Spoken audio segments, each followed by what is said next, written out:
Good morning mga paps, mga kapwa delivery partner. Biyahe na po tayo.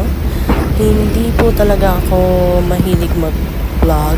Kaso sa tagal namin na naging delivery partner, ang dami na din talaga natin na experience. Kaya naisip ko gawin tong vlog na to para kahit paano magkaintindihan kung ano ba talaga totoong sitwasyon sa delivery partner and sa customer side.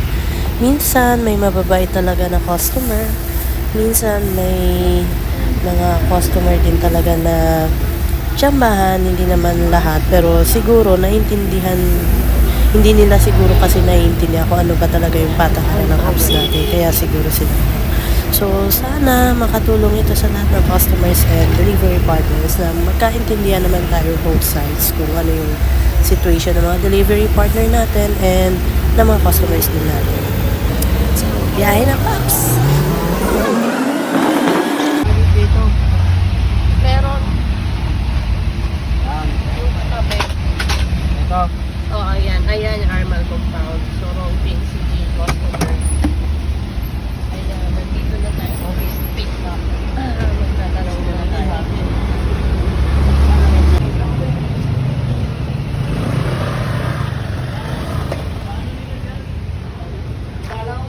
Sir, good morning. Lala mo po sa Lexus International.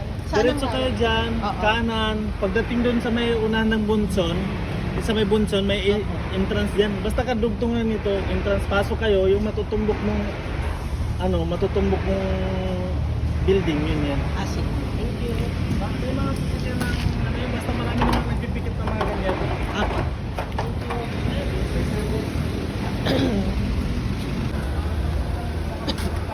Ay, sir, good morning. Lala mo po, saan po yung Lexus? Dito po. Thank you. Kaliwatan mo kayo.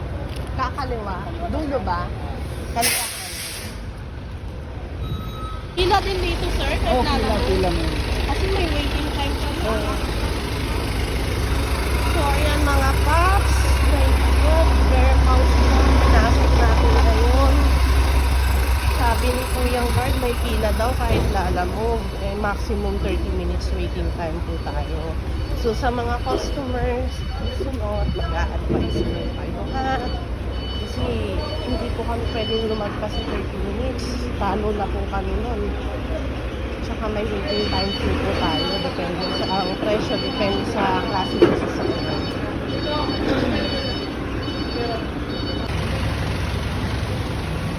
Papunta na tayo. Since di pa makapasok yung sasakyan, ako muna maghahanap yung pipika pa natin para matanong natin kung talaga waiting time tayo. Ayun, napunta tayo sa warehouse 3, lipat na tayo sa 2.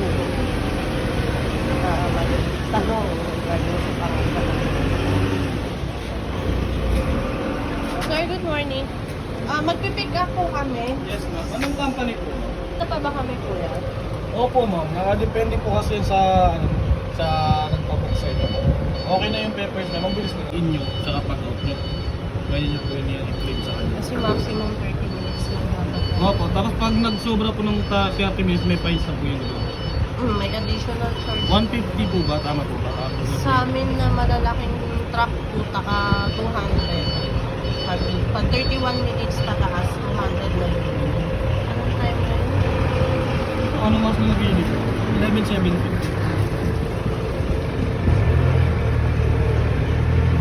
7 na yun. Yes po. Ito po, ang pangalan. Okay, so ayan mga paps, nandito tayo sa second pick up natin sa Valenzuela. So ang pangarga po natin ngayon is mga plywood. First pick up natin kanina sa Pasig. So i-confirm lang daw po. So hintayin na lang po natin. Ano? Ayan mga paps, on the way na po tayo papunta sa drop point natin sa Bataan. Naka-double book tayo. So, diretso pa tayo Olongapo. So, sa tagal natin mag-pick up, dahil bala lagi yung mga pick up, wala naman tayo magagawa dahil trabaho natin. Ngayon pa lang tayo magla-lunch. So, time check.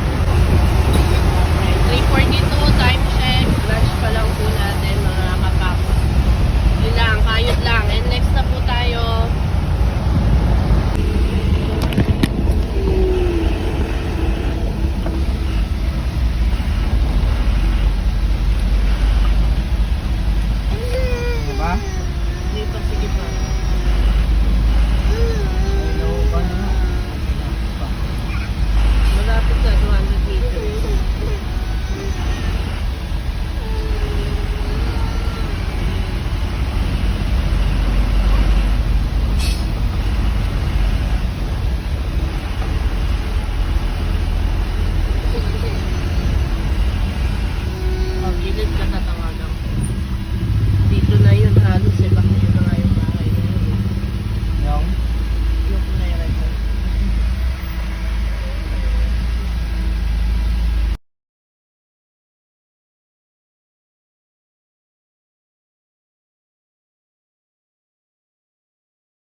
yung nasa pin naman is pa ganun talaga. Kaso hindi na lang matitake yung daan.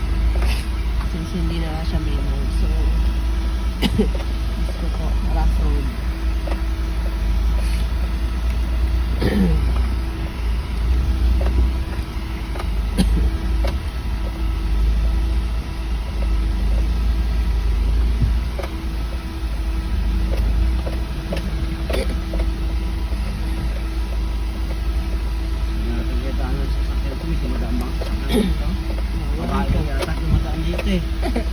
Tutot pa more.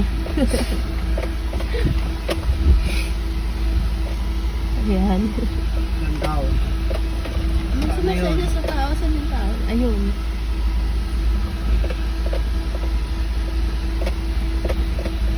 Ayan. Sa mga customer na mahilig sa saver.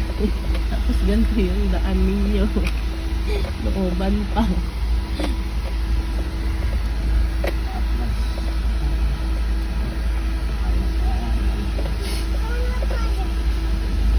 Pakabante na lang.